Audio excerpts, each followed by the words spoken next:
Magandang hapon mga kabos amo. So, nandito tayo sa Yamaha Wheeltech Norsagaray branch. I-review natin ng mabilisan yung kanilang Yamaha Sight 115. Isa po sa mga pinakamatipid na motor. Tignan po natin kung ano yung mga detalye ng motor na to. Yamaha Sight 115. Go!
Nasa harap natin ang Yamaha Sight 115.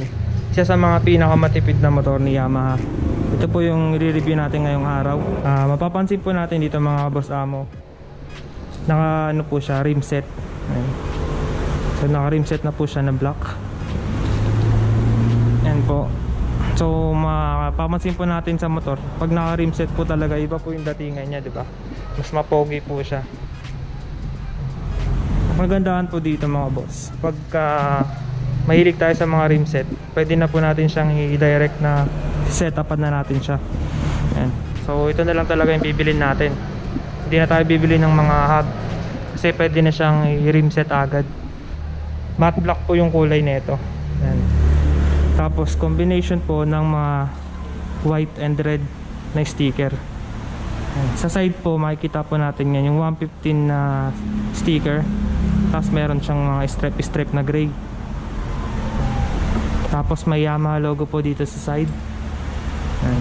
Yung fender po niya mga boss, matte black rin po. Ayan, hanggang doon sa likod puro matte black siya. Naka bulb type pa siya dito. Ang headlight pati yung park light niya, yun, meron siyang park light. Then sa mga signal light naman niya, ordinary bulb din po yung sa harap. Tapos meron pong parang white dito. May design siya. Ganun din po sa likuran mga boss. Meron din siyang parang ganun, para hindi mo makita agad yung bumbilya. Parang may nakaharang siya. Taillight po niya ganun din po. Ordinary din po. Sa panel gauge naman nito mga boss, nakikita po natin analog type. Organized po siya. Dito po yung speed meter natin. Then yung ating fuel, ito po fuel indicator natin, pati yung mga gear indicator natin kitang kita. Mas makapasama dito rin po yung kanyang check engine. Yan. Tapos signal light indicator, pati yung high beam. Yan. FI na po kasi ito mga boss, itong Yamaha Sight na to. Mga rider pwede po ito kasi napakatipid po sa gasolina. Meron pa rin siyang kickstart. Yan. So ang starting system, may kickstart, tapos meron din pong push start. Yan. So may option tayo, dalawa option natin. Once na malobat yung battery natin, pwede pa rin natin mapaandar yung motor gamit yung kickstarter. Yan, makikita po natin yung battery niya, nandito po yung kabitan. So ibig sabihin, nandito yung battery niya. Parang sa mga SYM, tatanggalin muna natin yung cover dito. bago natin makita yung battery. Tapos yung kulay po ng engine nya, ayan po, kulay glossy black po. Ayan.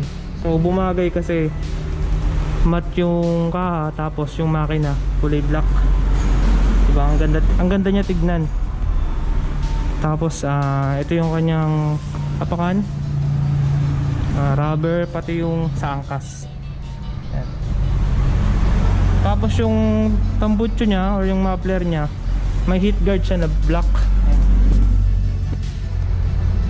So maganda rin yung design nya, maporma din siya. Black din yung ano nya, pinaka elbow nya. Shock nya yun, kulay black din, ordinary lang din na shock. Yung harap, telescopic fork, kulay black din siya. May single piston na disc, caliper pala yan. Disc brake yung harap, tapos yung likuran nya, drum brake pa yung likuran nya. Makikita natin, drum brake. Check naman natin yung mga size ng gulong nya. So sa likuran meron siyang 80/90 by 17. Sa harap naman mga boss, meron naman siyang 70/90 by 17. So maganda pa dito mga boss, ang brand ng gulong nito, Dunlop. Dunlop na siya mga boss, tube type, kaya wala tayong problema. Alam naman natin pag Dunlop, solid talaga yan pag ganyan yung brand ng gulong natin. Check naman natin yung switch mga boss. So baka yung iba sa atin gusto kong alam natin yung mga switch. So dito sa left side, andito po yung kanyang busina. Yan. So isa-isahin natin.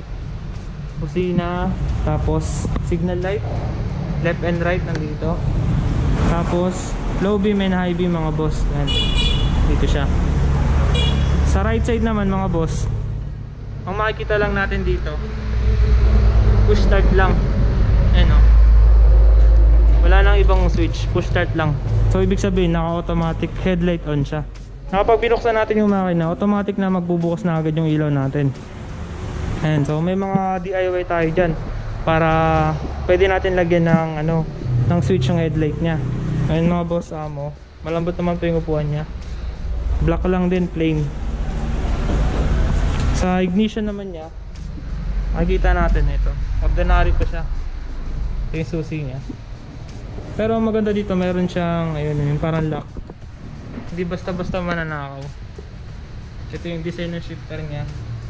Makita natin, maganda rin, may design yung shifter. Mas okay yung ganito kasi mas madali mo siyang i-cambio. Ayan. Lalo pag mga nakasapatos tayo. Side stand yan, kulay black, glossy. Center stand black. Ayan. Red yung sticker nya dito sa gilid. Grab bar pala niya mga boss, nakalimutan ko. Yan yung grab bar nya. Yan, design, glossy black. Tapos may patulis siya dito. Tapos fender nya sa likuran, ganyan. Yan yung design. So mapogi pa rin siya mga boss mo. Lalo kung gusto natin yung mga motor na di masyadong malaki, tapos pangsingitan, pwede pa rin to. Si Yamaha side, tapos FI pa siya. So check natin mga boss mo kung gaano siya kataas. Try natin siyang sakyan.